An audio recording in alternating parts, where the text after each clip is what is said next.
Je ne sais comment vous remercier. Depuis que vous m'avez attribué ce prix, un gigantesque boucan s'est allumé et me réchauffe entièrement. Je ne parle pas de mon cercle familial qui m'a toujours entourée de son affection et soutenue. Mon mari, Richard, mes 3 filles, Sylvie, Aïcha, Leïla, mes petits-enfants, Raki, Serina, Maryse, Mounir, Youssouf et mes 2 arrière-petits-enfants qui ne perdent rien pour attendre. Bientôt, 2 pages obligatoires de Maryse Condé chaque jour. Je parle de ces inconnus qui ont lu mes livres ou qui m'ont rencontré lors de quelques colloques et qui m'ont assailli d'emails, de coups de téléphone, de SMS pour me signifier leur bonheur de me voir choisie et récompensée. Je n'avais jamais rien connu de tel. Me voilà confortée dans la conviction que j'ai bien fait de suivre cette voie, celle de l'écriture. Et comme le dit le proverbe arabe, d'accrocher ma charrue à la plus haute étoile. J'ai failli ne jamais devenir un écrivain.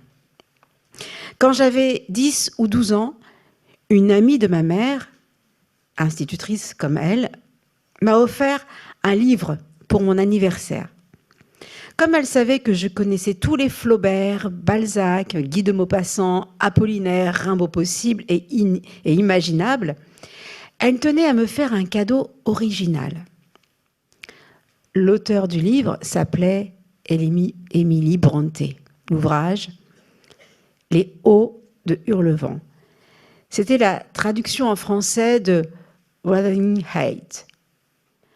Le soir venu, je me suis mise au lit avec ce livre. Et dès les premières pages, le miracle se produisit. Je fus transportée. Malgré moi, je riais ou j'éclatais en sanglots. De même que l'héroïne Cathy s'exclame « Je suis Heathcliff », de même, j'étais sur le point de m'écrier « Je suis Émilie Brontë ». On s'étonnera qu'une petite Guadeloupéenne puisse s'identifier si fortement, si parfaitement à une Anglaise, fille d'un pasteur protestant vivant sur les langues du Yorkshire. Mais c'est là la force et la magie de la littérature. Elle ne connaît pas de frontières. C'est un territoire de rêves, d'obsessions, de désirs plus ou moins réalisés qui rapprochent les êtres à travers le temps et l'espace et les fait communier ensemble. C'est le même sentiment que je devais éprouver des années plus tard quand je me rendais au Japon. Les Japonais étaient très différents de moi par leur physique, leur éducation, leur mode de vie. Cependant, il suffisait que l'interprète s'installe et commence à lire la traduction de mes textes pour qu'une vibrante solidarité envahisse la pièce. Le lendemain de ce bouleversement, donc, je courus chez l'ami de ma mère pour la remercier de son cadeau et lui décrire l'effet qu'il avait produit en moi. Naïvement, j'ajoutais « Un jour, tu verras, moi aussi j'écrirai et mes livres seront aussi beaux, aussi poignants que celui d'Émilie Brontë. » Elle me regarda avec stupeur et commisération. « Qu'est-ce que tu racontes? Les gens comme nous n'écrivent pas ?» Que voulait-elle dire par cette expression, les gens comme nous? Les femmes? Les Noirs? Les originaires d'un petit pays sans importance? Je ne saurais jamais exactement. Toujours est-il que cette conversation m'anéantit complètement. Par la suite, je ne pus jamais commencer un livre sans croire que je m'engageais dans une voie interdite. Quand je rédigeais mon adaptation, ma, ma cannibalisation des Hauts de Hurlevent, j'intitulais La migration des cœurs, j'eus constamment l'impression de commettre un sacrilège. Aujourd'hui, grâce à ce prix, j'ai l'impression bénéfique d'avoir relevé un triple défi. Maintenant, je voudrais partager symboliquement ce prix avec mon mari, Richard Philcox. Je sais, en cette période de libération et de combativité féminine, quand une femme parle de l'homme avec qui elle vit depuis un demi-siècle et se vante d'être bien avec lui, elle fait figure d'attardée ou, comme on dit, de ringarde. J'assume entièrement. J'ai d'excellentes raisons de partager symboliquement ce prix avec Richard. D'abord, il est le traducteur en anglais de la plupart de mes livres. Sans lui, mes ouvrages demeureraient confinés dans l'espace francophone. Ils ne seraient pas connus, lus, étudiés dans des pays comme l'Angleterre, l'Afrique du Sud, les États-Unis, l'Australie, l'Inde, par exemple.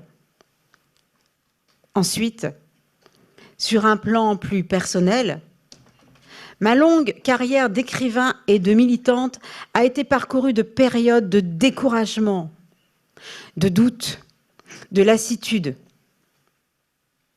Le plus dur, c'était les rentrées littéraires, quand les Français partageaient les prix entre les maisons d'édition qu'ils estiment importantes. Richard était toujours à côté de moi pour me prendre la main, m'aider à survivre, à vivre, tout simplement. C'est pourquoi, paraphrasant André Breton parlant d'Aimé Césaire qu'il venait de découvrir à Fort-de-France et disant « la parole d'Aimé Césaire belle comme l'oxygène naissant », je dirais « Richard fut mon oxygène constant ». Je voudrais enfin dédier mon prix à la Guadeloupe, ma petite terre natale tellement travestie, humiliée, méconnue, et à tous les Guadeloupéens et Guadeloupéennes qui ont voté si massivement pour moi. Croyez-moi, ne prêtez pas attention aux dépliants touristiques qui promettent des vacances à bon marché dans les îles où on parle le français. Il n'est pas facile d'appartenir à cette partie du monde. On peut même se demander si la Guadeloupe est vraiment un pays. La loi, en 1946, dite loi d'assimilation, initiée par le député de la Martinique Aimé Césaire, en a fait un département français d'outre-mer, d'hommes. Je ne suis pas de celles qui vilipendent Aimé Césaire pour son action politique. La beauté de sa poésie m'oblige à tout lui pardonner. Mais avouons que sur ce point, il s'est lourdement trompé. À cause de lui, les habitants de la Guadeloupe sont devenus des Domiens. Ainsi, je suis une Domienne. Nous n'avons pas de langue. Le créole est un jargon longtemps interdit dans les écoles et il a fallu le courage de certains intellectuels pour qu'enfin soit reconnu un diplôme d'études créoles. Nous n'avons pas, dit-on, de créativité. Nous sommes soit les descendants des esclaves africains, soit les descendants des engagés indiens, soit les descendants des Français. Personne ne pense que nous ayons pu édifier une culture, une civilisation originale basée sur ces différents apports. Il n'y a pas de travail à la Guadeloupe. Le taux de chômage atteint des chiffres records. La population est obligée de s'expatrier, en France principalement. Mais on trouve des Guadeloupéens à travers le monde. Ceux qui restent au pays sont souvent réduits à se droguer ou à voler, et cette violence commence à se faire jour à travers les lignes des journaux français. J'appartiens à un groupe qui, horrifié par ces mots, a fondé un parti politique. Nous proposons un changement de statut, l'indépendance. Mais la majorité démotivée, n'ayant plus d'espoir en rien, ne nous suit pas et nous menons, je le crains, un combat d'arrière-garde. Aujourd'hui, la Guadeloupe est pratiquement un zombie. On ne parle d'elle qu'au moment des cyclones, de la route du Rhum et lorsqu'un chanteur populaire décide de se faire enterrer à Saint-Barthélemy, une île voisine. Je suis heureuse. Je suis fière, profondément fière, d'être celle qui a fait entendre sa voix, une voix qui, malgré ses malheurs, continue de dire non. Une voix qui reste forte, qui reste magique. Je vous remercie.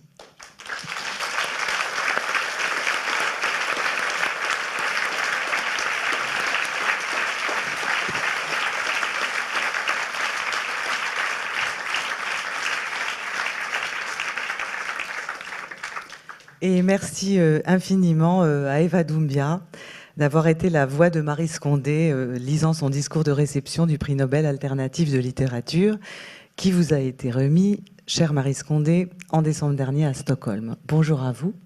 Bonjour. Bonjour à toutes et à tous. Merci d'être là dans cet après-midi donc, du Festival Au les Beaux Jours. Bienvenue à Marseille, bienvenue au MUSEM et dans cette rencontre en partenariat avec Le Point. Pour la présence de Maryse, je voudrais faire un petit aparté public, si la chose peut se présenter ainsi. On le voit, ce n'est pas si simple pour Maryse de venir à nous. Et comme avec vous, on dit les choses, je reprends vos propres mots pour décrire cette maladie des boucolons du nom de votre père. Ce sont des extraits de votre autobiographie, La vie sans phare.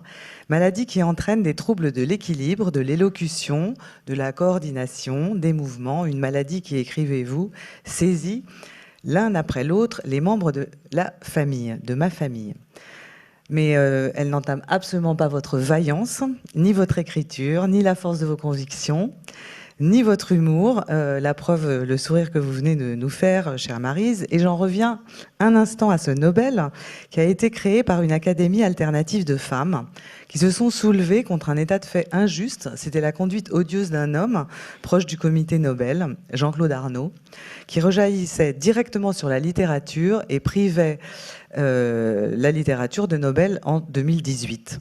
Est-ce que cette rébellion vous sied, Marie Scondé ? Oui, un peu. Maintenant, je crois que je suis plus rebelle. Je crois que maintenant, je suis plus tolérante. J'essaie de comprendre le monde, les êtres autour de moi, mais cette rébellion fondamentale me plaît, oui, me convient. Il faut dire que pour vous, la rébellion, c'était consistait essentiellement à dire la vérité, chose qu'évidemment peu de gens n'aiment pas. Voilà. Donc les gens n'aiment pas. Ben non. Cette reconnaissance, Marie Scondé, après bien d'autres d'ailleurs, mais on ne va pas les citer toutes, elle résonne particulièrement.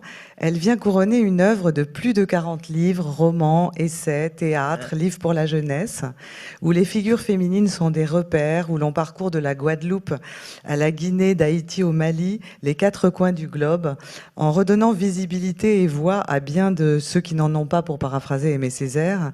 Vous y interrogez l'histoire, celle des royaumes africains, comme l'Empire de Ségou, des figures d'esclaves, comme dans Moi Tituba, sorcière noire de Salem, celle des indépendances africaines, mais encore de la société antillaise, dans La vie scélérate.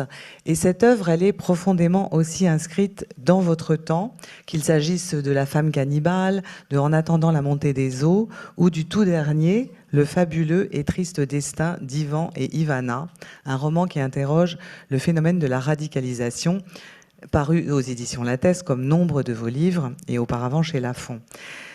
Alors, on ne va pas gloser pendant des heures, mais il faut quand même dire la puissance d'imagination, le don de la narration chez l'écrivaine que vous êtes, le sens de la précision en reprenant quelques livres aussi, quand vous nommez la nature. Il y a tout un champ lexical extraordinaire. Et puis, à ça se mêle la magie du conte, du verbe, la sagesse d'une culture. Et et sans jamais perdre la modernité de la langue qui vous rend totalement présente Ouais. à votre époque. Et en fait, on dirait que vous n'avez cessé par elle de questionner ce monde. Or, vous avez mis un certain temps à devenir écrivain. Et pourtant, ce désir était, comme vous l'exprimiez dans votre discours de Stockholm, il était très, très, très tôt dans l'enfance. Alors, comment ce désir est-il devenu réalité? C'est un peu le parcours qu'on va faire cet après-midi ensemble, en retrouvant d'abord Pointe-à-Pitre, où vous êtes né Oui. en 1937, et vos parents, Maryse. Parce qu'on a envie de voir père, mère, et savoir un petit peu qui sont-ils et que vous ont-ils apporté, et peut-être en quoi leur devez-vous votre destinée d'écrivain? Mon père et ma mère ont eu des enfances horribles. Ma mère était la fille d'une servante qui n'a jamais su parler français et qui se louait chez des blancs créoles. Mais il y a quand même un bien. Elle est devenue les blancs créoles se sont entichés d'elle et lui ont permis de suivre les leçons des précepteurs qui le louaient pour leurs enfants. Ce qui fait que ma mère, noire et fille d'une servante, est en même temps devenue une fille qui réussissait à tous ses examens et finalement, elle est devenue la première femme noire institutrice de sa génération. Un mal qui finalement aboutit à bien. Mon père, c'est pareil, c'est pire. Sa mère, il n'a jamais connu son père, bien sûr. Sa mère l'élevait en lavant et récurrent des plancheries. Un jour, il est allé jouer au ballon, je crois, sur la place de la Victoire. Sa mère a brûlé vive dans une case qu'elle avait dans un quartier en bois pouilleux et pauvre. Donc, il a été recueilli comme un fuyé de la nation et lui aussi, il a passé tous ses examens. Il est devenu directeur d'une petite banque qui s'appelait la Caisse coopérative des prêts, qui donnait des leçons aux fonctionnaires. Donc, mon père et ma mère, quand ils se sont connus, ont dit jamais, mais nos enfants ne connaîtront un pareil destin. Ils seront heureux, ils seront instruits, ils seront gâtés. Et finalement, ils ont tout fait pour que l'intelligence soit la chose que nous admirions le plus. Ils ont tout fait pour que nous ayons au cœur le désir de travailler, de réussir, d'arriver à quelque chose.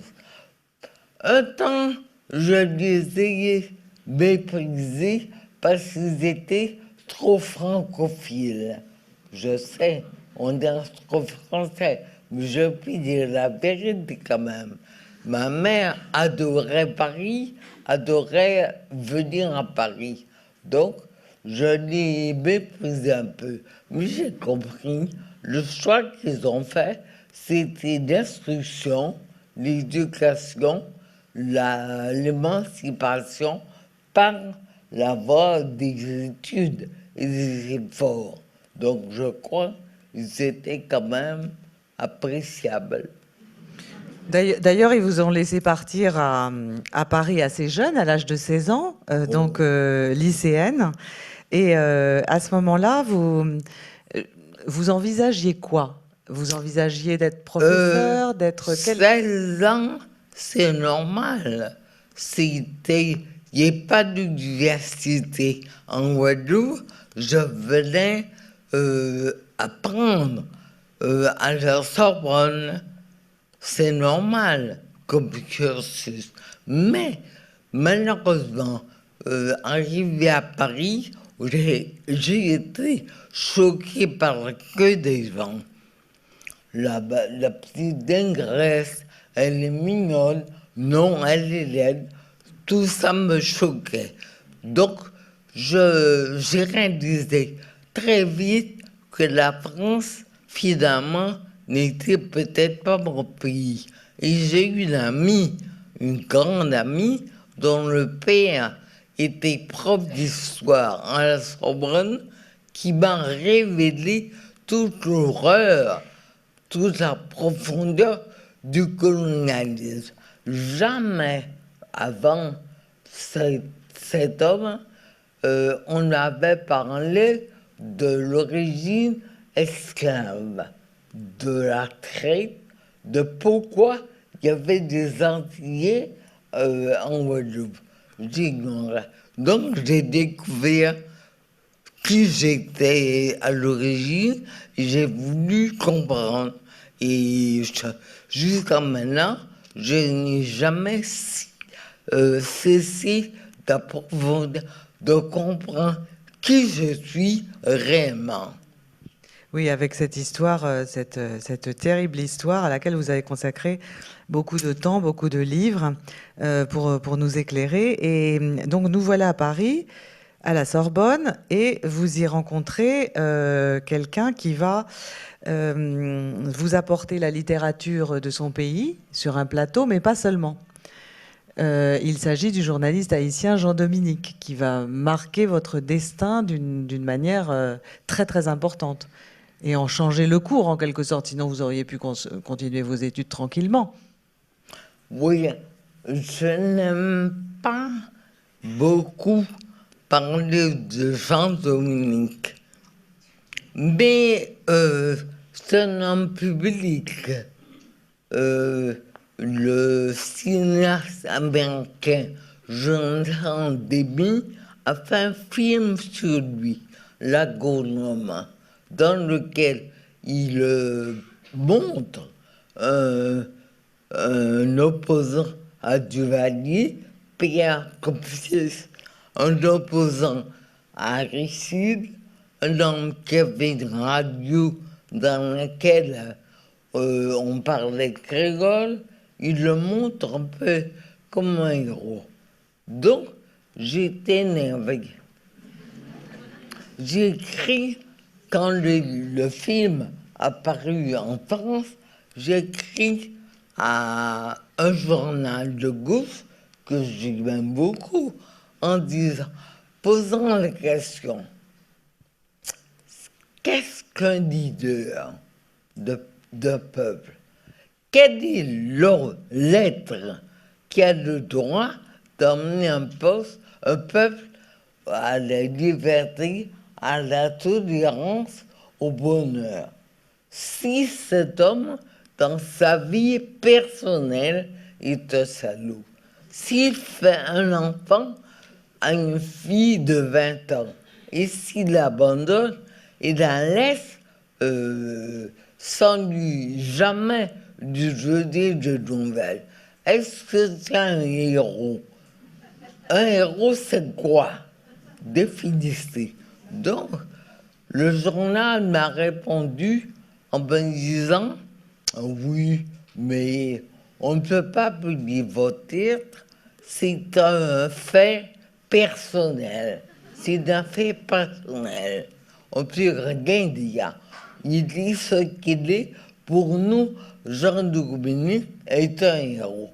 Bon, si un héros est comme ça, j'aime pas les héros, je crois.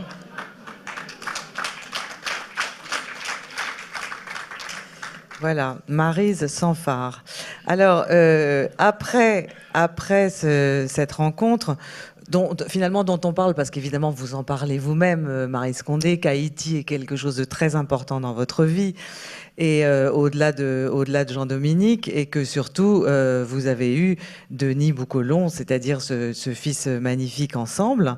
Mais cela dit, la rencontre suivante, elle va en quelque sorte vous ouvrir un continent. C'est celle avec le comédien guinéen Mamadou Condé.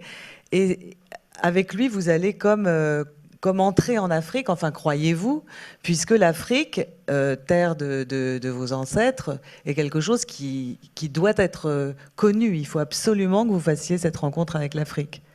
Mais là, peut-être, Valérie, vous simplifiez la guerre. C'est vrai que le timing ne m'autorise pas à entrer dans tous les détails.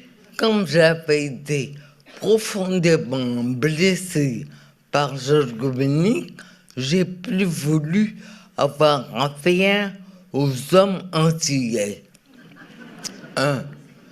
Deuxièmement, à cause des leçons de M. Boa, j'ai su que je faisais de l'Afrique. Donc, l'Afrique était le lieu vieillage, inconnu, profond, où j'allais me refaire. Donc, je suis parti en Afrique. Mais arrivant en Afrique, j'ai appris que le continent avait souffert encore, et que peut-être se préparait à s'ouvrir davantage. Sékou Touré, qui était le premier leader de la Guinée, sous le régime duquel j'ai vécu, n'était pas un cadeau. Donc, j'ai cru qu'en déposant Mamadou Condé, je changeais de vie. Je faisais une autre. Je n'ai pas compris qu'il y avait tant de problèmes qui allaient être posés et que peut-être je ne pourrais pas les résoudre. En effet, ça aurait été en une tâche. Mamadou Condé n'a pas pu m'aider comme je l'espérais à résoudre des problèmes de vie. Et alors, quoique enceinte de votre première fille avec Mamadou Condé, vous partez sans lui pour l'Afrique, ce qui est évidemment assez curieux, et vous racontez ça dans La vie sans phare, avec cet embarquement depuis Marseille, comme c'est un très joli passage, et que nous sommes à Marseille, je me permets de le lire pour vous, Maryse. Pour moi, Marseille, où nous embarquâmes, était une puissante image littéraire, le cadre de Banjo, livre culte du Jamaïcain Claude McKay, qui avait suscité l'enthousiasme d'Aimé Césaire. En arpentant la Canebière, en parcourant les rues encombrées, en entrant dans les cafés, j'avais l'impression de toucher aux écrivains de la négritude. Plus important, mon sang coulait dans mes veines avec une allégresse retrouvée. Nous voilà donc partis, ou du moins vous-même, pour l'Afrique. Oui. Nous sommes en 1958. La coopération française commence à balbutier. Une aile du ministère abrite un bureau d'embauche pour les Français qui veulent tenter leur chance en Afrique. Cette offre semble faite pour moi. Et j'ai récupéré Denis.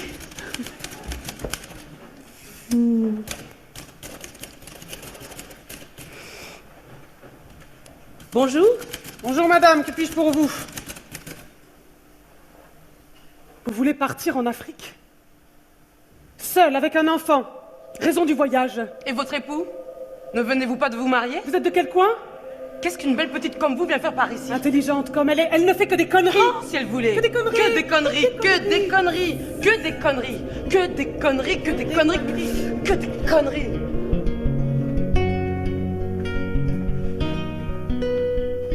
Assalamu alaikum. Walkoum assalam. Et dansez. Vous êtes ici, chez vous. Merci. J'arrive à Bingerville, en Côte d'Ivoire. Cette petite agglomération ne manque pas de charme. Elle est dominée par l'orphelinat des Métis, On y recueille les enfants que les Français ont fait à des Africaines. C'est là que je vais travailler. Je vais enseigner le français. Ici, en Côte d'Ivoire, une nouvelle Afrique s'efforce de naître. Une Afrique qui ne se fie plus qu'à ses seules forces, qui se débarrasse du paternalisme et de l'arrogance des colonisateurs. Mais j'éprouve le sentiment douloureux d'être tenue à l'écart. Je vis dans une sorte d'inconfort mental, rarement en paix avec moi-même, souvent très malheureuse. Quand un bonheur extraordinaire vient submerger mon être. Le 3 avril 1960, ma première fille, Sylvie Anne, naît. Ma grossesse a été exemplaire. Pas une nausée, pas une crampe. Aussitôt que la sage-femme eut placé Sylvie Anne dans mes bras, je suis inondée d'amour maternel.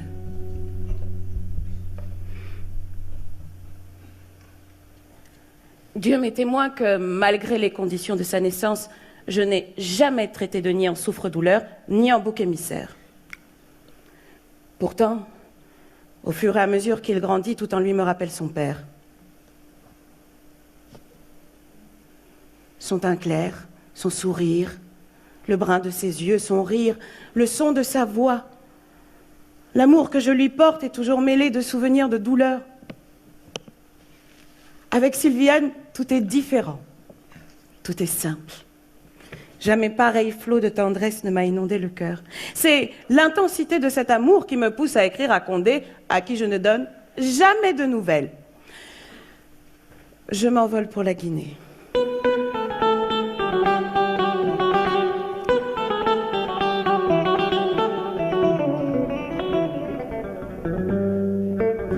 En 1960, Conakry ne peut pas soutenir la comparaison avec Abidjan, ni même avec Bingerville. C'est une agglomération de rien du tout. Seule la mer la part. Violette, somptueuse, foyant des cailles déchiquetées. Je vois des femmes s'agglutiner autour de fontaines où goûte une eau rare. Comme les hommes, elles portent des habits défraîchis, presque en haillons. Je tombe en amour pour un lieu qui semble tellement déshérité.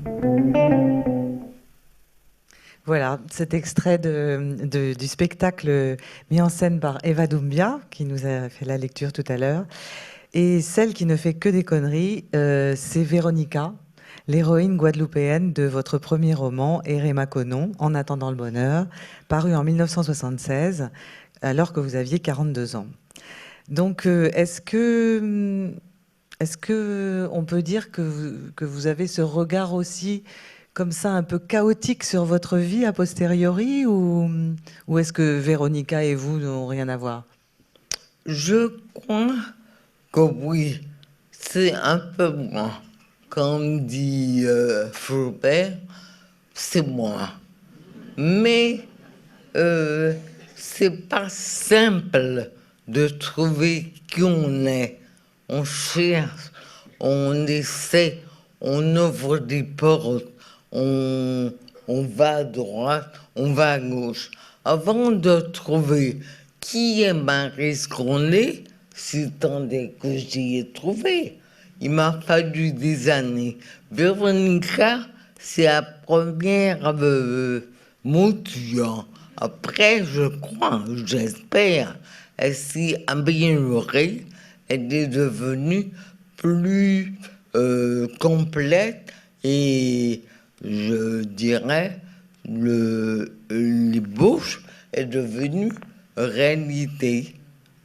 Alors ce premier roman, il prend son nom dans une expression malinquée, Erré Maconon, qui est le nom en fait d'un magasin d'État vide en Guinée, où il y avait, cela dit, déjà des objets venus de Chine, précisez-vous, dans l'avant-propos de la réédition du roman. Et il se situe donc dans la Guinée de Sékou Touré.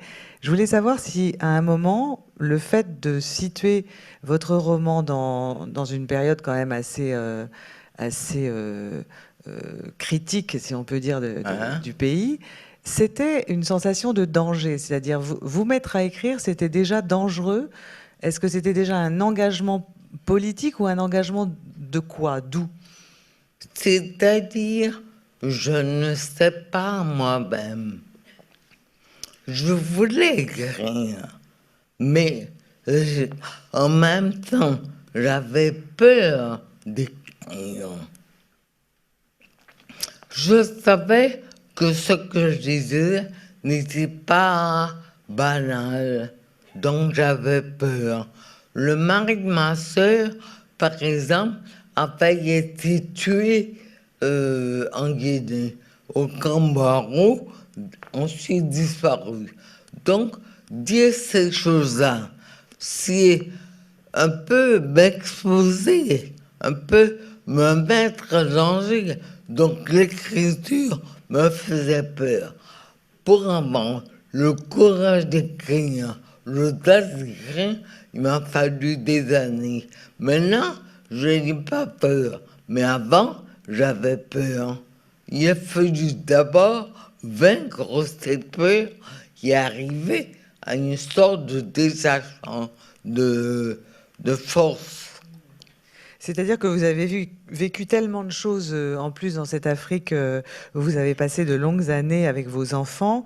Il faut vous imaginer, parce qu'après vous avez eu d'autres enfants. Enfin bon, c'est vraiment une grande famille et une femme quasiment seule comme nous la voyons là, dans une vie quand même trépidante et qui a pour décor l'Afrique des années 60, c'est-à-dire juste après les indépendances et leur désillusion avec tous les leaders. Je pense notamment à Malcolm X que vous avez rencontré. Vous avez rencontré aussi, là je mélange tout, mais enfin Angela Davis. Vous avez rencontré tant de héros et de figures importantes pour nous. Et vous avez eu aussi une belle amitié avec Maya Angelou, qui est, pour moi, quand elle raconte sa vie et son parcours, c'est très très proche du vôtre, c'est-à-dire des femmes qui ont été au combat, plus ou moins, et chacune à leur manière, elle d'une manière beaucoup plus dans l'exhibition et vous dans la retenue et la discrétion, mais il y avait ce même élan et cette faculté de témoigner de toutes ces années absolument incroyables, où l'Afrique se disait l'avenir est à nous. Et quels sont les gens qui vous ont... Mais là, Maya Angelou, Malcolm X, etc., c'est le Ghana. Du Ghana, voilà, qui est l'autre. Oui, oui. Mais au début, c'est chercher, ne pas se trouver, essayer de comprendre, personne pour vous aider. Mais après, au Ghana, tout a été un peu plus facile. J'ai été mieux entourée, j'ai mieux choisi, j'ai fini par comprendre. J'étais un peu injuste avec la Guinée, un pays qui venait d'être indépendant, qui souffrait. Je pensais que là, j'allais tout de suite trouver un berceau. Non, c'est inventé. Le pays lui-même était faible, malheureux, hésitant. Comment accueillir des gens qui ont des problèmes? Il fallait d'abord que le pays soit sûr d'être un pays capable d'accueillir, capable de recevoir, capable de donner. Donc, d'abord la Guinée, puis après le Ghana, où j'étais, comme vous dites, plus vieille et mieux entourée. Donc, c'est l'évolution normale. D'abord le pays qu'on ne comprend, puis celui qui vous aide. Et celui où vous trouvez des clés en compagnie de tous ces intellectuels et de tous ces leaders. Et ce pays d'où vous allez être expulsé, parce que comme vous êtes marié à un comédien guinéen, ça ne convient pas du tout dans l'actualité politique du Ghana. Donc encore une aventure, parce qu'il faut suivre votre parcours. Hein, voilà. En effet, je simplifie beaucoup. Bon. Et là, je voudrais quand même mettre un moment important, c'est le moment où vous vous jetez dans l'écriture sur une Remington verte un soir où les enfants Oui. sont couchés, et cela se passe justement au Ghana. Qu'est-ce qui se passe à ce moment-là? Pourquoi à ce moment-là vous avez écrit? Est-ce que vous n'aviez jamais écrit avant? Pas même un petit scénario, une petite pièce, un poème? J'écrivais tout le temps. J'avais des textes, des manuscrits partout, mais c'était en secret. J'avais honte, j'avais peur. Je ne pensais pas un jour que je publierais et que j'aurais l'audace de faire connaître mes pensées profondes au lecteur. Oui, il a fallu des années, 30 ans au moins, que je sois un peu capable d'écrire et de faire face aux gens. C'est long. Et quelqu'un est arrivé qui va nous raconter comment vous vous êtes rencontrés et comment il a fait justement de ce désir une réalité. Richard Philcox.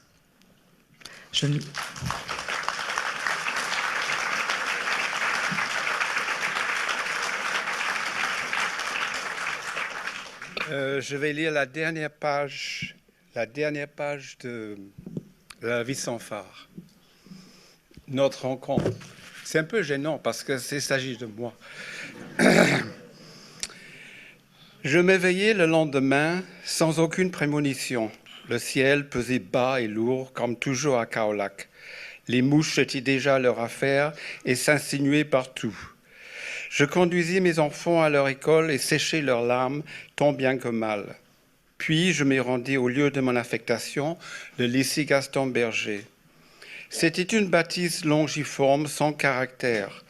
La salle des professeurs bourdonnait comme une ruche. À la différence du lycée Charles de Gaulle, où la plupart des enseignants étaient des expatriés, la majorité des professeurs étaient composés d'Africains, à l'exception d'un trio de jeunes blancs assis seuls à une table. À ma vue, l'un d'eux se leva et s'approcha vivement. Non. « C'est toi, Maryse? Je suis Richard, fit-il avec un fort accent anglais. C'était là le petit ami de Anne qui, serviable, l'avait prévenu de mon arrivée à Kaolack. Il était beau, très beau même, avec ses grands yeux marron clair dans un visage hâlé. J'avoue que ce tutoiement des plus prématurés me choqua venant d'un parfait inconnu, d'apparence si jeune, certainement plus jeune que moi. Puis je pensais que cet anglophone se débattait, comme cela arrive fréquemment, avec la complexité des prénoms personnels français. Je ne compris pas qu'il établissait d'emblée un lien d'intimité entre nous. Il était celui qui allait changer ma vie.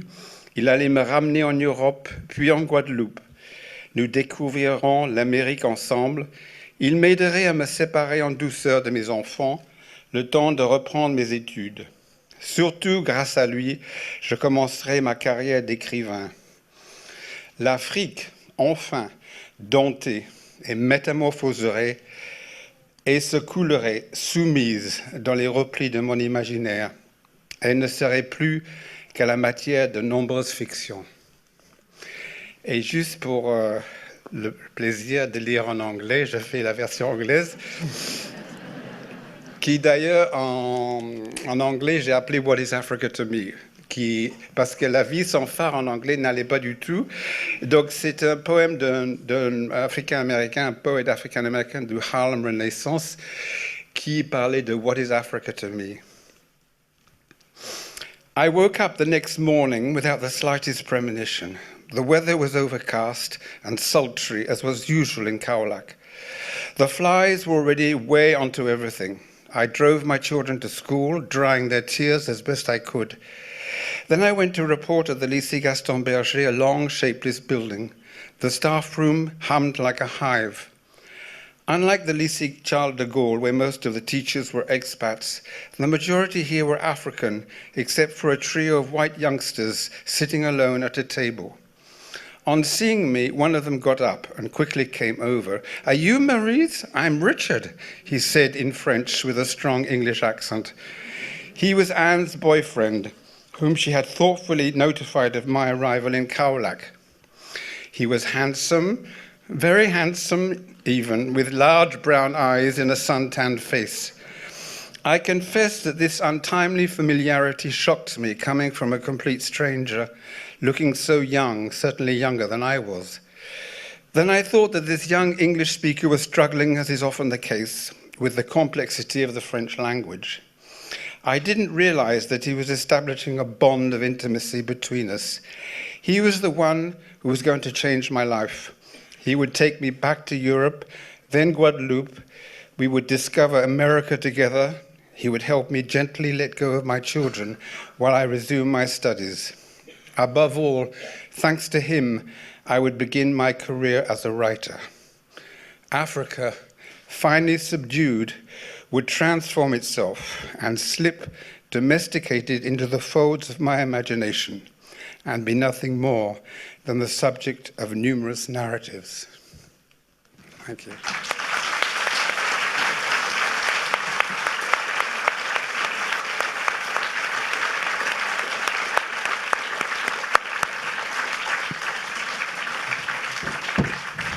Merci pour cet exercice très délicat et magnifiquement mené, Richard Philcox, donc traducteur en anglais des livres de Maryse Condé.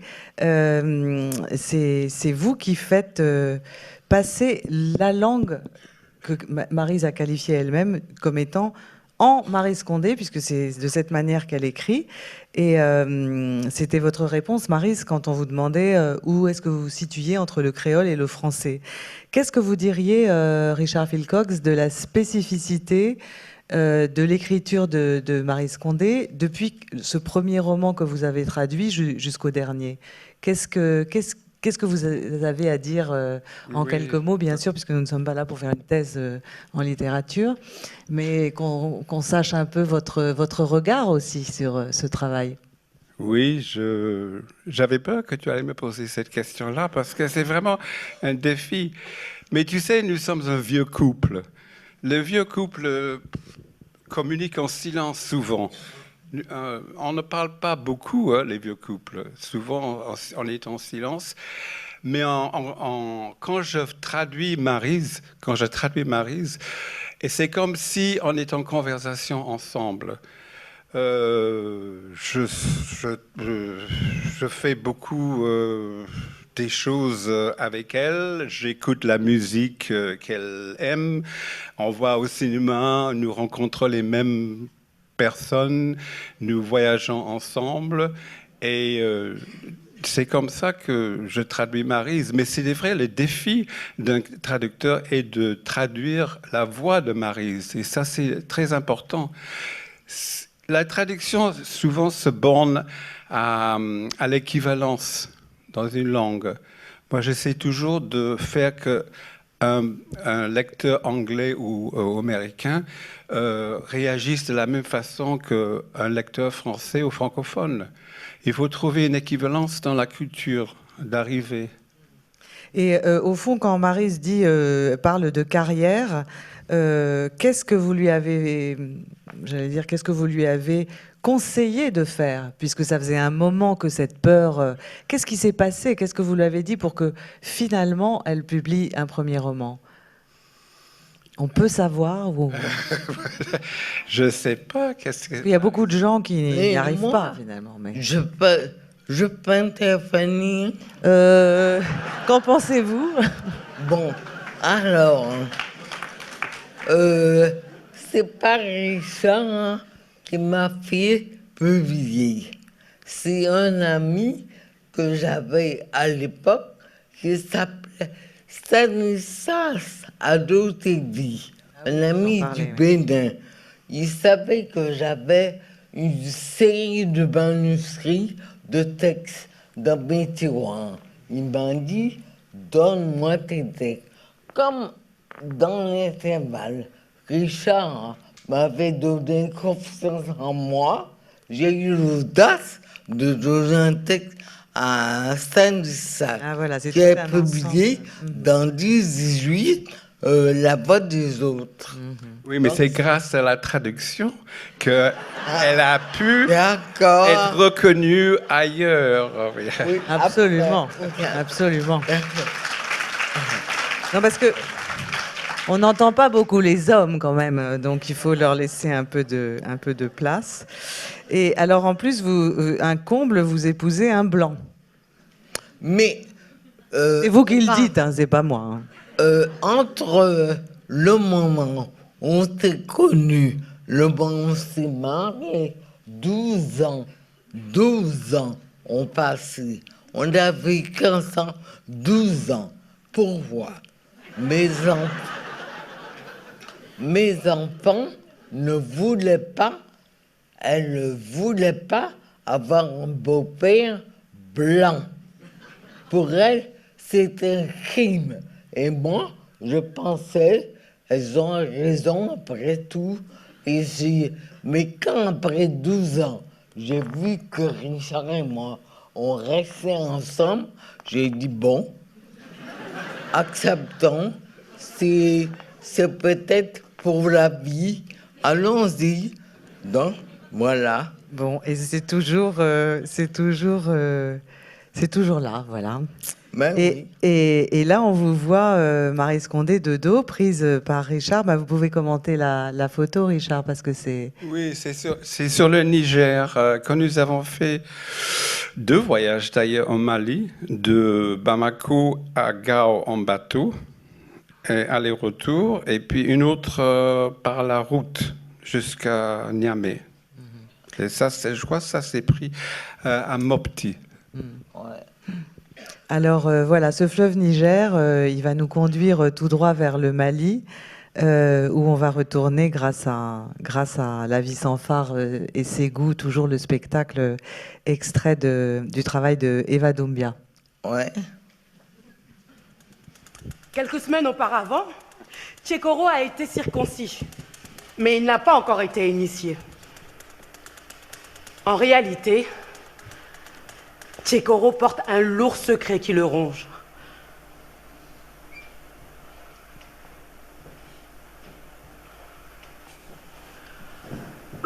Tout a commencé le jour où, par curiosité, il est entré dans une mosquée. La veille, il avait entendu résonner l'appel du muezzin et quelque chose d'indicible s'était éveillé en lui. Il en était persuadé. C'est à lui que cette voix sublime s'adressait. Il n'y a de Dieu que Dieu et Mohammed est son prophète. Ces paroles l'enivrent. Il n'a qu'un seul désir, quitter ses goûts et partir pour Djenné ou encore mieux Tombouctou et s'inscrire à l'université de Sangoré. Quelques années auparavant, Tchekoro admirait son père comme un dieu, bien plus que le Massa. Quand a-t-il commencé à le considérer comme un barbare doublé d'un ignorant buveur d'alcool? Quand l'œuvre des musulmans a grandi dans sa vie. Mais ne plus admirer son père ne veut pas dire cesser de le chérir. Enfin, je te l'assure, il n'y a pas d'autre Dieu qu'Allah et Mohammed est son prophète.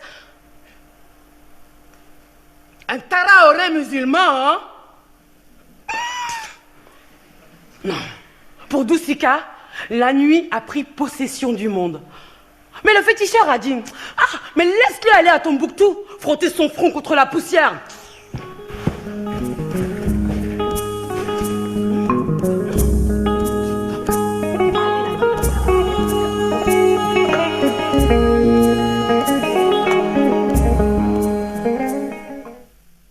Alors nous voilà donc à Ségou, dans ce livre qui vous a valu d'être une reine en Afrique, Marie Scondé. Dès qu'on Reine. Une reine. Beaucoup. Si, c'est Dire. c'est un peu trop. Bon, Peut-être. une princesse si vous préférez. Et en tout cas, vous avez été vraiment reconnue internationalement par la parution en 84 puis 85 de cette saga en 2 volumes sur le royaume Bambara du Mali. qui a pris naissance à Ségou. Alors, qu'est-ce qui vous a pris de vous lancer dans cette fresque historique à ce moment de votre œuvre? Je pense que il y a 40 ans, Ségou c'est 84, l'Afrique était totalement méprisée. Il y avait des balayeurs africains, des éboueurs africains. Chirac avait une série de tours qu'il appelait les Mamadou, où il logeait son personnel africain. Donc, l'Afrique était zéro. Or, moi qui l'avais connu, qui avait été sur le Niger, le Joliba, avec Richard, je savais que l'Afrique est belle, magnifique, profonde, riche, extraordinaire. Elle a beaucoup de défauts, mais elle a beaucoup de qualités. Donc, je trouvais insupportable que vraiment elle soit peinte comme elle était en Europe. Donc, c'était un acte de vengeance sur une ignorance coupable, un acte de reconnaissance, un acte de foi. C'est tout ça, c'est la vengeance, la reconnaissance, l'impération, la foi. Donc, ce livre était indispensable. Tout à fait. Je crois. Ouais, on va parler un petit peu du travail qu'Eva Doumbia a fait sur votre œuvre dès qu'elle va nous rejoindre. Mais je voulais auparavant savoir quelle était cette forme de théâtre dans votre œuvre à vous, parce que vous êtes essayé aussi au théâtre. C'est une forme qui vous a intéressé. Oui, mais par une, peut-être, mes pièces sont pas tellement réussies. Il faut dire, il faut avoir le courage de dire, c'est pas ma voix. Le théâtre n'est pas fait pour moi. J'aime la complexité, la densité du roman. Mes pièces sont un peu, à part une que je trouve bonne, en tant qu'évolution, mes pièces sont pas terribles. Bon, et bien encore une fois, voilà, sans phare. Alors, il y a autre chose qui se passe dans Ségou et qu'on retrouve d'ailleurs dans votre dernier roman, c'est votre rapport à l'islam. Parce que dans ce qu'on vient d'entendre là, évidemment, tous les noms de Tombouctou et même cet appel que ressent votre héros, il y a aujourd'hui, par rapport au moment où vous l'avez écrit, forcément une lecture et un écho très très différent. Qu'est-ce que ça vous fait de voilà cette différence, oui, j'allais dire, puisque vous n'avez jamais quitté le sujet? Il y a 50 ans, en Afrique, je voulais devenir musulmane. Je voulais me convertir à l'islam. Pourquoi? La beauté du muezzin, la beauté des prières, la beauté des talibés qui viennent le matin vous demander le monde. Mais les femmes africaines elles-mêmes sont les premières qui m'ont dit ne fais jamais ça, cette conversion. Chez nous, les femmes sont encore à se battre pour être reconnues comme des êtres humains. Donc, j'ai eu une passion pour l'islam. Mais il est très différent, cet islam que j'aimais, que j'adorais, avec les armes qui tuent, qui violent, qui fait des attentats dont nous souffrons. Cette évolution ne me demande pas, Valérie, de l'expliquer, mais la religion qui m'a éveillé, que j'ai adorée, ne ressemble pas à ce qu'elle est aujourd'hui. C'est tout ce que je peux dire. Oui, et votre dernier roman dit beaucoup de choses là-dessus. Alors voici Eva Doumbia parmi nous. Donc bonjour, puisqu'on s'est à peine vu tout à l'heure. Vous êtes metteur en scène, auteur d'origine française, ivoirienne, malienne, qu'on peut résumer peut-être dans le terme de afropéenne. C'est le nom d'ailleurs d'un spectacle que vous avez écrit à partir de l'œuvre de Léonora Miano. Donc, hors vos activités sur scène, j'aimerais citer votre premier roman Ange fêlée au féminin, paru aux éditions Vendailleurs, qui est un voyage entre Marseille et le Mali en compagnie de personnes chahutées, c'est le moins qu'on puisse le dire, par la vie. Et vous préparez actuellement Le Yinche, qui est le chien à l'envers, qui va être donné au Rond-Point à la rentrée et qui paraîtra chez Actes Sud. Et je voudrais, Eva Doumbia, que vous nous racontiez votre rencontre avec l'œuvre de Maryse, ou avec Maryse, je ne sais pas dans quel sens ça s'est produit.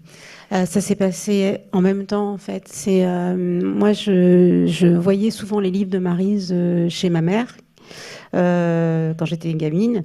Et en fait, je voyais, il y avait ses goûts chez ma mère, et en fait, j'en avais peur de ce livre.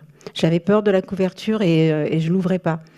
Et moi, je suis une très grande lectrice et je lis essentiellement des femmes noires. Et encore aujourd'hui, je me demande pourquoi j'ai commencé à lire si tard Maryse Condé.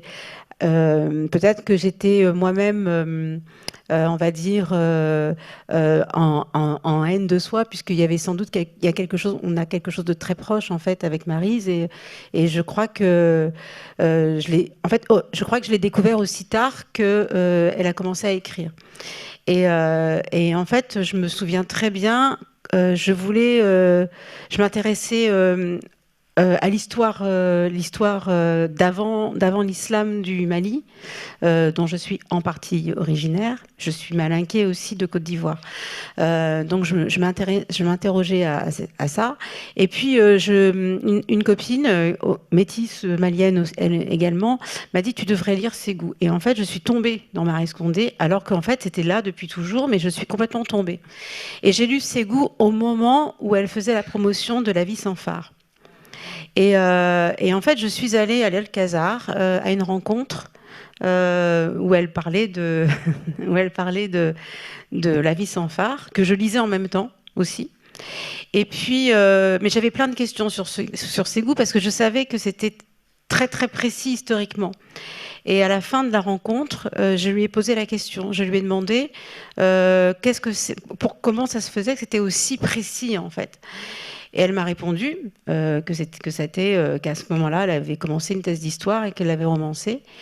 Et puis, on a une amie commune, Lucie Cassan, qui est la présidente de l'association qui porte la compagnie que je dirige.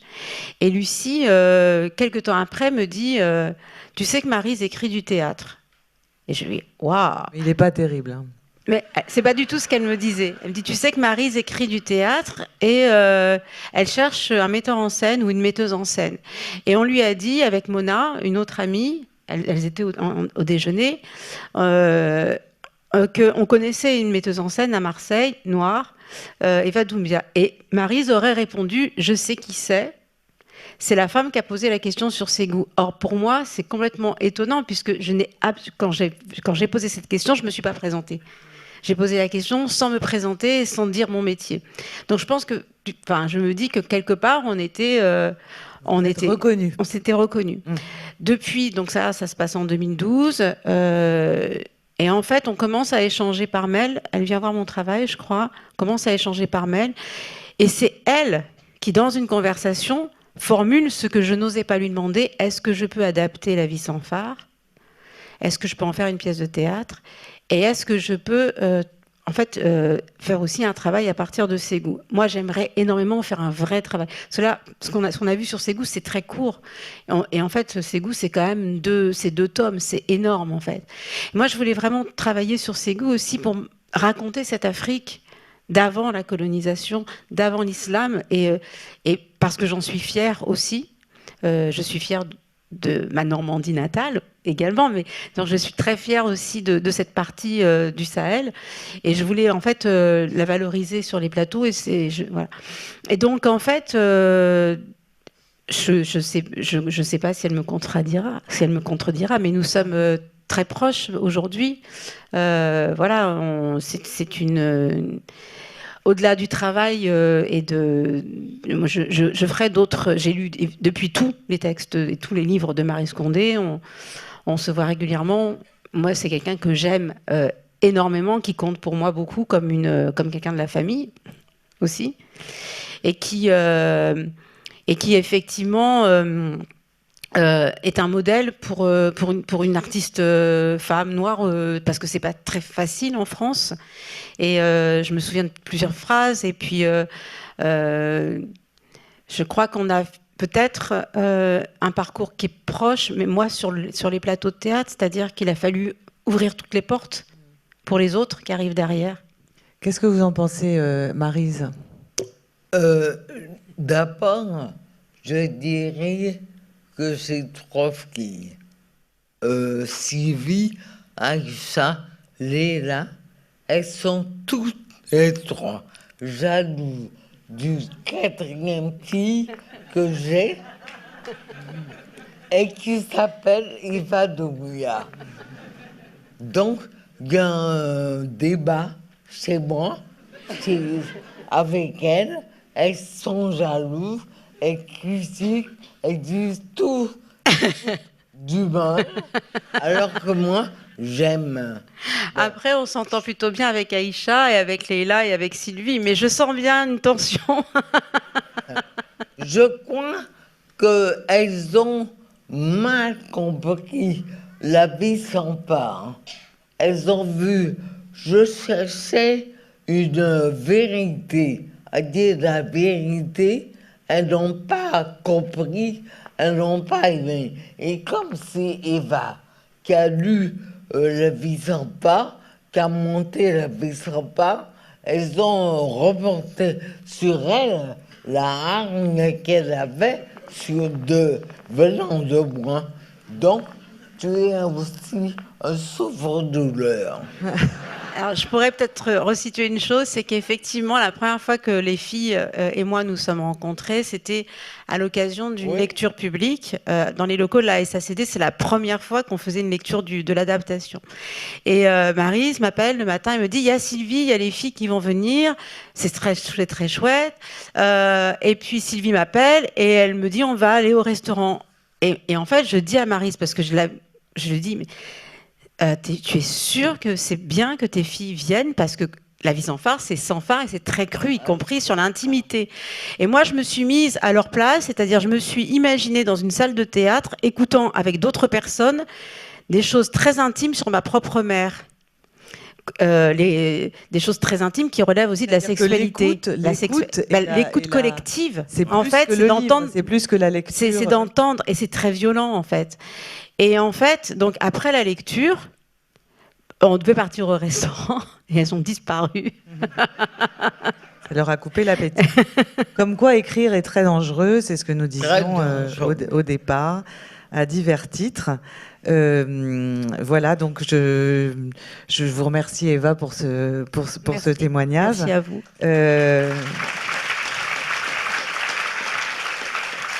Voilà, un bisou qui s'impose. À bientôt. Eva Doumbia, donc, qui est fondatrice aussi avec Françoise Vergès du collectif Décoloniser les arts, donc tout un combat qui est tout à fait actuel. Mais pour revenir à votre combat à vous, Maryse Condé, il y avait une étape que ces goûts auraient pu permettre, c'est celle de vous faire vous installer en Guadeloupe, de retrouver votre terre. C'est ce que vous avez tenté de faire, mais ça s'est avéré impossible en 85-86. Pourquoi n'avez-vous pas pu vous réinstaller chez vous? C'est une longue histoire. Ah, alors si c'est trop long. C'est très long. Je crois qu'un pays qui est devenu département d'outre-mer a peur. A peur de ce qui peut venir troubler l'accord, le bien-être, vrai ou faux, dans lequel il vit. J'arrive venant de l'Afrique pour proposer peut-être une nouvelle forme de vie, forme de culture, forme de rapport avec le reste du monde à l'Afrique, à ce pays. Petit et pauvre et pas sûr de lui-même. Donc je crois on a peur de moi. Je suis resté en Guadeloupe 3 ans, personne n'a voulu de moi, ni l'université, ni la radio, ni la drague. Une paria. Heureusement, j'avais gagné beaucoup d'argent avec Senghor et Richard travaillait. Mais le pays avait peur de Maryse Condé à ce moment-là. Donc, l'Amérique m'avait offert, invité à venir enseigner à Berkeley. Je suis parti aux États-Unis.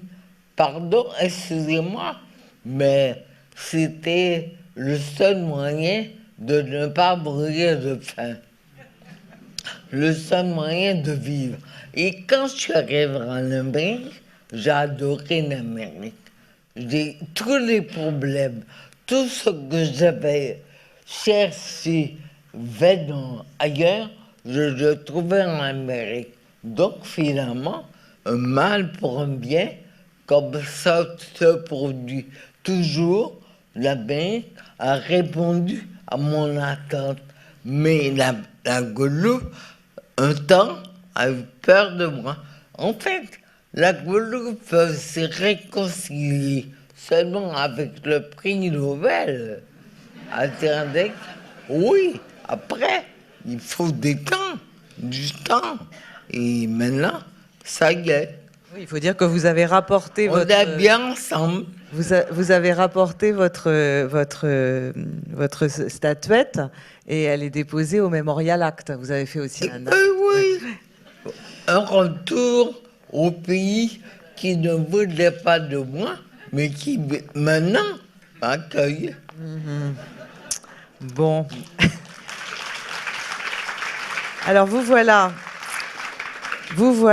à Columbia. Bon, je ne vais pas faire Berkeley, etc. avant. Hop, on va direct à Columbia, où vous enseignez, Maryse Condé. Quel est, puisque on ne sait pas forcément comment vous avez vécu jusqu'à présent, mais c'est l'enseignement quand même qui a fait la majeure partie de votre vie active. Ouais. Donc, vous avez été journaliste, vous avez fait d'autres... Mais enfin, c'est vraiment l'enseignement. Quelle enseignante êtes-vous ? Qu'est-ce qu'apprendre et transmettre par la voie de l'enseignement vous a apporté et quelle place pour les livres? Je parle notamment du temps de Columbia. Mais je crois il faut demander à un ancien étudiant. Je ne sais pas, peut-être que j'apportais pas ce que je croyais apporter. Je ne sais pas. Je ne peux pas répondre à cette question. Mais l'enseignement a occupé presque à 100% pendant des années. Et l'écriture, alors, par exemple, quand vous étiez à New York, comment se divisait votre temps? Les deux. J'ai divisé mon temps entre enseigner et écrire. Les deux. Et alors, c'était pas évident pour vous d'entrer à Columbia, et ça n'a pas été évident pour les autres de découvrir Maryse Condé à Columbia, comme le montre Françoise Vergès dans cet extrait que nous allons voir d'une vie singulière, le documentaire qu'elle vous a consacré, Maryse Condé. Oui. Bonjour Marilyn. Pardon. ça va? Quand Maryse est arrivée ici, mais c'était jackpot. C'était un feu d'artifice à Columbia, il y a avant et puis il y a après Maryse, si je peux me permettre de dire ça. Non, mais je le pense sincèrement. Et puis je me souviens que tu étais un peu hésitante. Je connais pas grand monde ici à Columbia. Est-ce que je reste ou est-ce que je m'en vais? Oui. Et je t'ai dit, bien sûr, il faut que tu restes. J'y tiens absolument. Disons, il m'a séduite. Je ne voulais pas, il m'a dit reste. Il y avait des gens, des amis qui m'avaient dit, oh, tu sais, Maryse, oh, elle peut être difficile, elle a un caractère ombrageux. Enfin, et Ça qui est faux. Totalement faux. Ça n'a pas... Douce comme tout. Bien sûr. Maryse montrait toujours un esprit de contradiction. J'adore contredire. Et ça, c'est une chose qui se passe toujours dans la conversation avec elle. Si quelqu'un prend un point de vue dans la conversation un peu affirmé, systématiquement, elle va prendre la position inverse. Ouais. Et d'abord, ça fait des conversations plus intéressantes. Bon. No comment? No comment. Alors, ça va nous permettre de passer au sujet suivant, qui est que vous avez rencontré à Columbia une certaine Denise Murrell, oui. Dont peut-être le nom ne vous dira rien, mais c'est Denise Murrell qui a travaillé sur le personnage de Laure, la servante de la prostituée de l'Olympia de Manet. C'est-à-dire que c'est à elle que l'on doit finalement la grande exposition d'Orsay, le modèle noir, de Géricault à Matisse, qu'on peut voir actuellement. Et voilà, donc je fais un petit lien très habile, comme vous le remarquez, chère Maryse, pour aller directement au musée d'Orsay, grâce à Nicolas Laffitte qui a rencontré un des commissaires de l'exposition.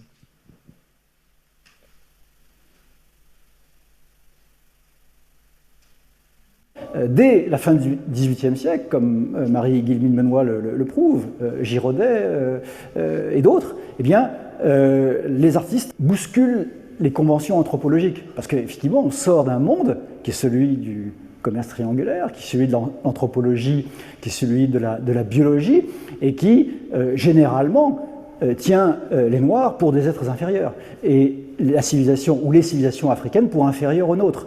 Donc tout ça eh bien, est bousculé par l'événement révolutionnaire.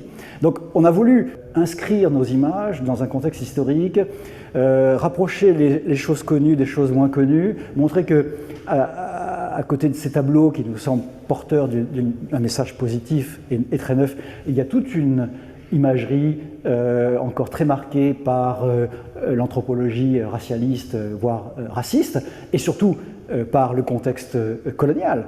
On a voulu, nous, prendre un peu de distance, retourner dans l'histoire, varier les points de vue, varier les images, les confronter, et donner aux spectateurs, donner aux visiteurs la possibilité de se faire une idée par lui-même. C'est un tableau qui, en 1800, est très neuf dans la mesure où, on le voit bien, l'artiste a véritablement exalté son sujet. Il ne s'agit plus ici de se plier aux stéréotypes de l'imagerie des Noirs. Au contraire, il exalte non seulement la beauté, mais encore la dignité de son modèle. Marie-Guillemine Benoît, en artiste qui s'est joué de toutes les ressources de son art, introduit les couleurs de la République, le bleu, le blanc, le rouge, pour faire écho à la situation très chaude de l'abolition de l'esclavage. Et puis, elle évoque le monde de Raphaël à travers la coiffure de cette jeune Guadeloupéenne, et puis elle nous regarde. Dès qu'on a commencé à travailler sur le sujet, le titre de certaines œuvres nous a semblé problématique. Au fond, le Louvre d'ailleurs avait anticipé cette interrogation, puisque il y a quelques années de cela, la direction du Louvre a décidé de rebaptiser le portrait de Marie-Guillemine Benoît qui est derrière moi. Il ne s'agissait plus donc du portrait d'une négresse, mais du portrait d'une jeune femme noire. Et donc c'était bien sûr déjà le signe que certains titres ne pouvaient plus aujourd'hui être maintenus, dans la mesure où ils suggèrent précisément à un monde dont on s'est séparé. Et puis par ailleurs, les recherches ont fait que nous avons retrouvé derrière ces visages anonymes, des identités partielles, je dirais. Madeleine c'est pas grand-chose. D'abord parce que, c'est le prénom qui marque même son état d'esclave, hein, puisque la première chose que l'on perd en entrant en esclavage, c'est son nom. Ses origines, son nom, c'est ce qu'Aimé Césaire a très bien dit dans ses livres. Donc Madeleine, c'est son nom d'esclave, ou son prénom d'esclave. On n'avait qu'un prénom, au fond, quand on était esclave noir. Mais à partir du moment où ce tableau devient le portrait de Madeleine, on le regarde autrement. Voilà, alors il faut dire évidemment que le portrait de Madeleine, c'est justement le portrait qui figure dans l'édition Folio de Moi Tituba.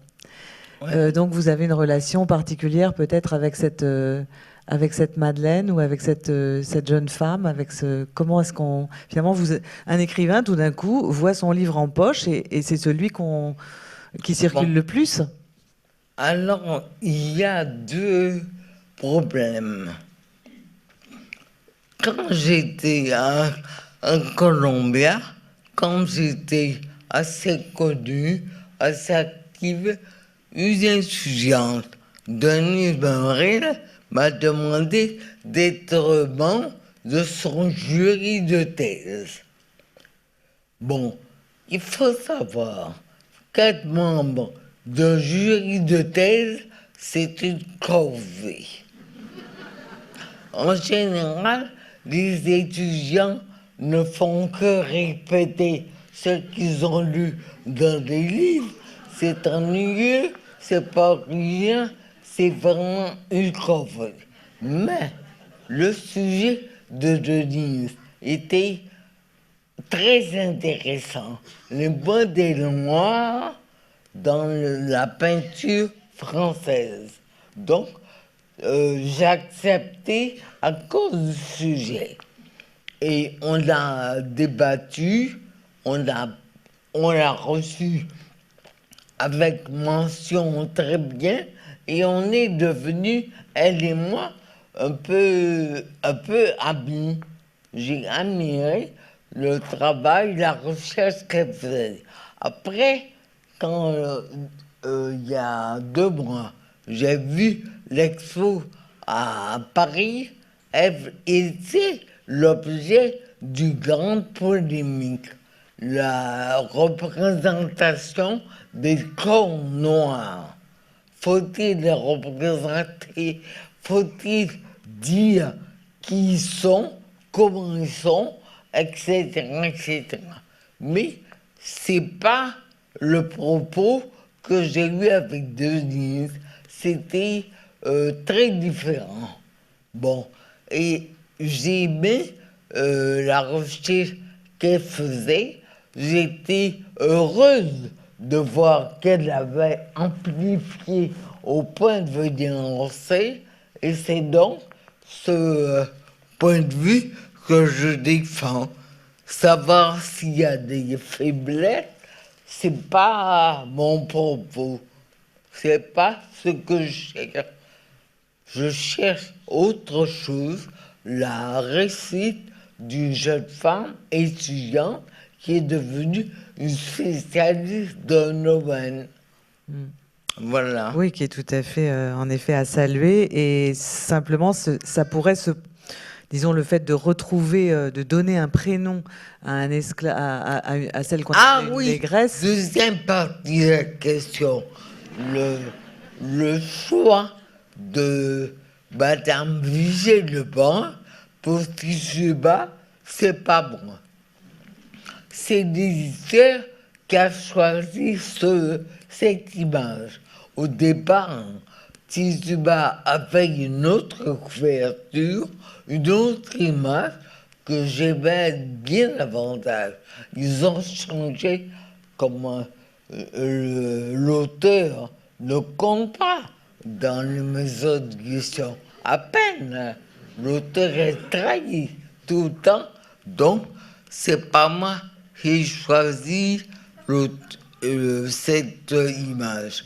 Je l'aime, mais je n'ai pas choisi. Voilà. Bon, vous l'aimez, c'est déjà bien. C'est déjà beaucoup. N'est-ce pas? Et en plus, là, je donne un avis. Je trouve que le fait de donner un prénom, c'est un peu proche. C'est un peu proche du travail que vous faites de réhabilitation et d'entrer dans une biographie singulière plutôt que de prendre toutes les esclaves toutes ensemble, vous détachez un destin, vous réhabilitez quelqu'un, et c'est un petit peu ce qu'on fait en passant de Portrait d'une négresse à Madeleine, me semble-t-il. Mais voilà, c'est un avis personnel. Ensuite, on va parler quand même de ce qui vous a fait prendre la première direction du comité, présidence même, du comité pour la mémoire de l'esclavage en 2004 après la loi Taubira. Et cet engagement pour cette mémoire, pour ne pas ignorer cette mémoire, c'est quelque chose que vous poursuivez, Maryse Condé, dans vos livres, et notamment à l'intention de la jeunesse. C'est-à-dire que la notion de transmission, c'est absolument fondamental chez vous. Il faut que vous travailliez avec les jeunes, il faut que les générations sachent, et de la manière la plus vivante possible. Et c'est ainsi que vous avez travaillé avec Françoise Semiramoth, que nous allons bientôt accueillir sur ce canapé. Françoise, plasticienne guadeloupéenne. Bonjour. Bonjour.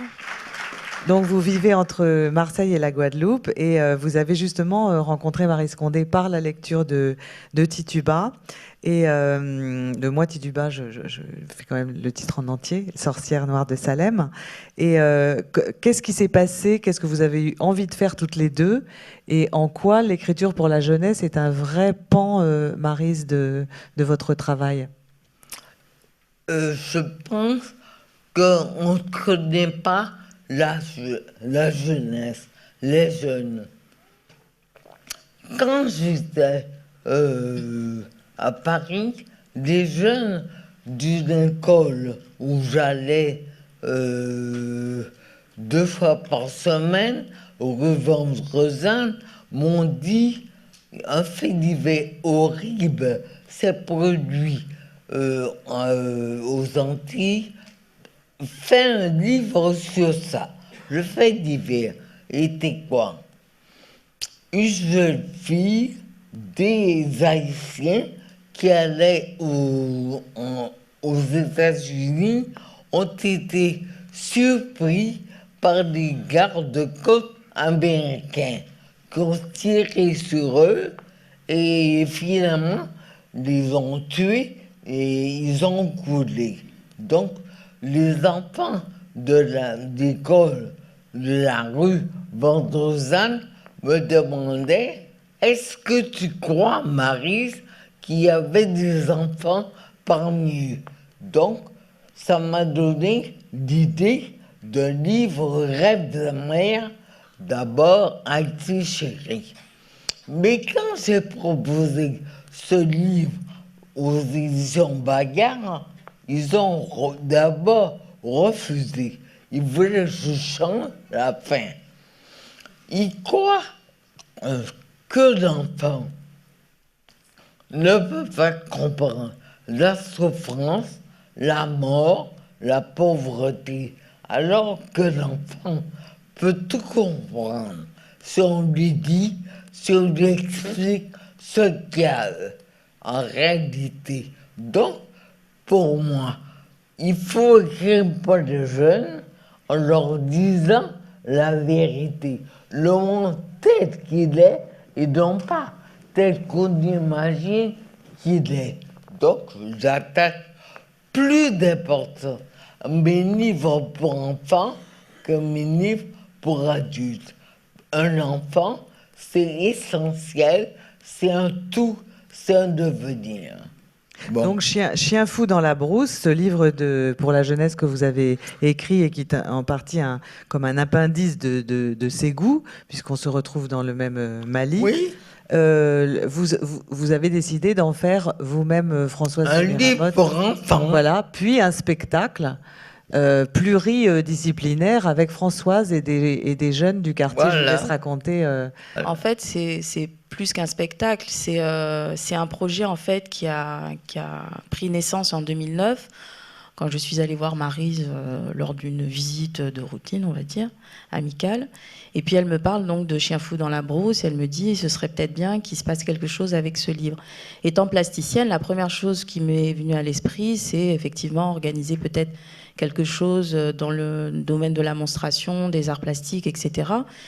Et il s'avère qu'en fait, Chien fou dans la brousse traite de l'histoire de l'esclavage, mais par le prisme de l'enfance. En fait, l'histoire de Naba et Malobali, qui sont enlevés en fait par les chiens fous, les jumeaux, et qui vont être emmenés donc en esclavage. Les chiens fous, c'est la dénomination des hommes du désert. Tout à fait. Oui, à Tout à fait. l'époque.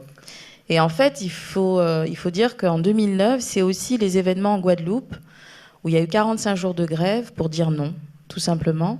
Et ça a été là aussi la naissance du LKP. Et dans ce contexte-là historique, finalement, qui est assez important pour nous, Guadeloupéens et Guadeloupéennes, je rencontre aussi à Marseille, on va dire, les associations afro-caraïbéennes, et notamment le comité Maméga et l'association Mamanté, avec qui on va monter ce projet. Et dans ce projet, il y a toute une partie des arts visuels, de la lecture, de la littérature, du spectacle vivant, une vidéo, une œuvre sonore aussi qui a été réalisée, co-réalisée par la collective Ma Structure et aussi avec Gilles Bénistry qui est plasticien aussi, qui est mon compagnon d'ailleurs.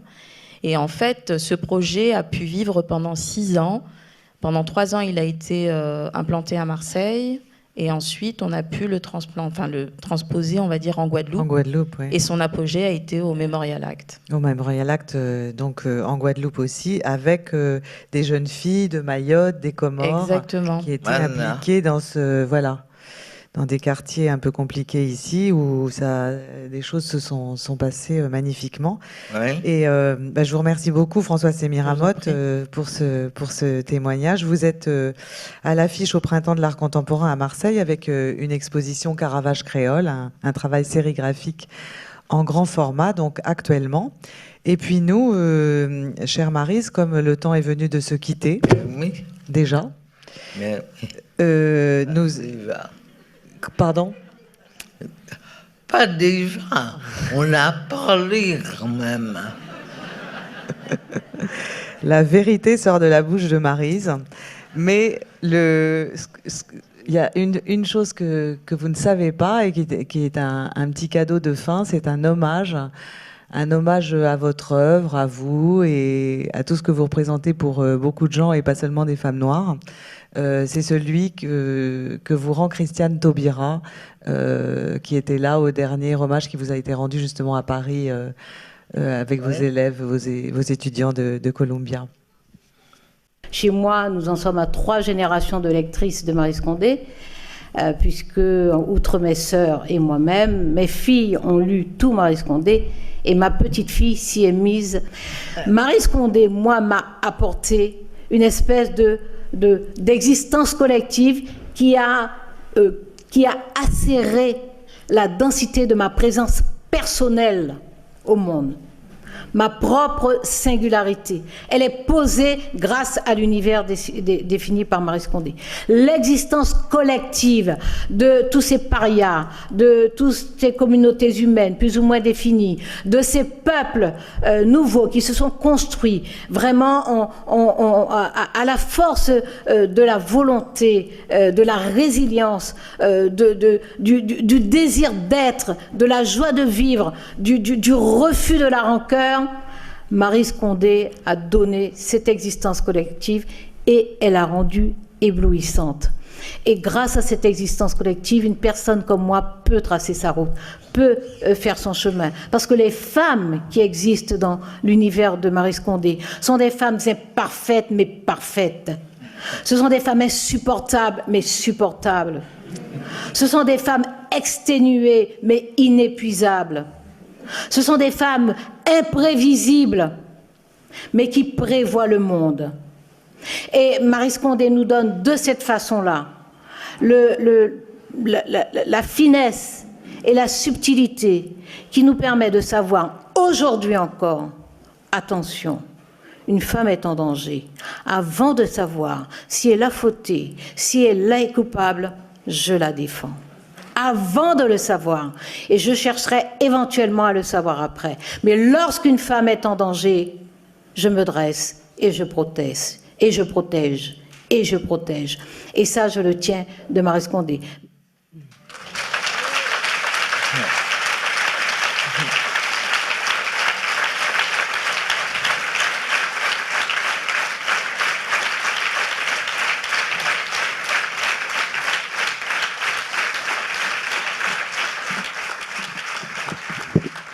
Alors, comme Marie Scondé a beaucoup parlé, c'est à Léna Lesca qu'on va laisser la lecture finale, puisque Léna Lesca est une amie de voisinage, hein, entre Gordes et l'île sur la Sarre.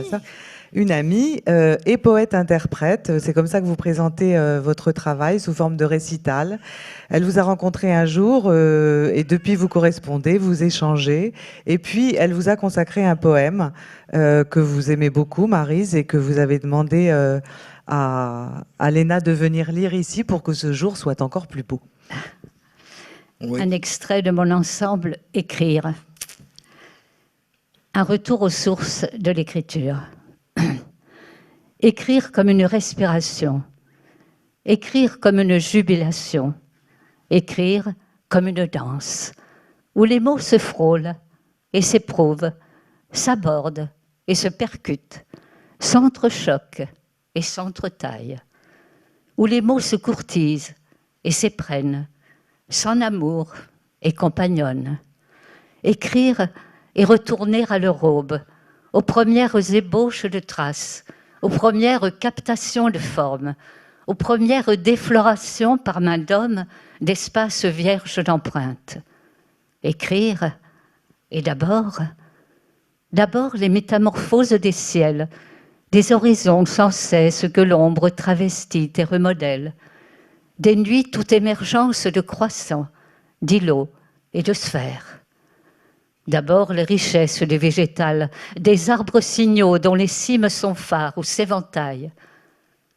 D'abord la multitude animale, des splendeurs d'enveloppes, tuniques, pelages, des galops, des envols qui impriment l'espace ou gravent le sable, de sinueuses reptations, des airs, des foulures, des passages.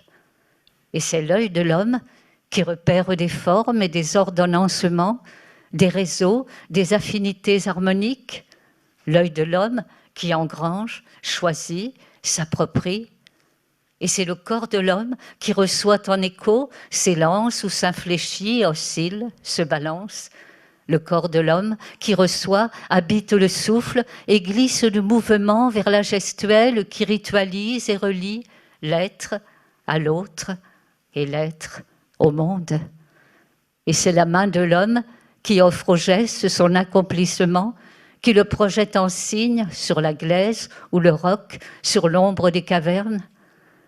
La main de l'homme qui poinçonne l'écorce ou le cœur de l'arbre, les pierres passées au polissoir des eaux, les peaux offertes après muse ou tannage. Et c'est l'écriture de l'homme qui prend souche, s'organise et se ramifie, se diversifie, par filiation dérive au cœur des continents, s'inscrit en verticale ou ligne d'horizon, en latéralité expansatoire ou repliée, par lettres aiguës, bouclées, spiralées. L'écriture de l'homme qui s'ordonne, s'architecture, et chaque vague apporte son découpage, paysage, relie, sépare, ponctue, prend sa cadence, respire. Les écritures des hommes, certaines à ce jour encore encloses en leur mystère. Les écritures des hommes, toutes belles à voir, dans leur graphie, calligraphie, toutes riches d'infinies fluctuations, épousant en cela l'infinie diversité de l'être. Écrire comme une respiration, écrire comme une jubilation, écrire comme une danse. Et l'artiste, l'écrivain, Maryse, semble toujours en lisière, toujours sur l'arête aiguë entre le vivre et le créer. Oscillation de funambule hors du monde et dans le monde. Après l'immersion dans les soubresauts du vivant, elle tente d'en extraire le suc dans le repliement d'une heureuse et féconde solitude. Mais son œuvre est sa vie même, la cime de son être, son unicité, son incarnation. C'est ainsi qu'elle se donne au monde, c'est ainsi qu'elle est au monde.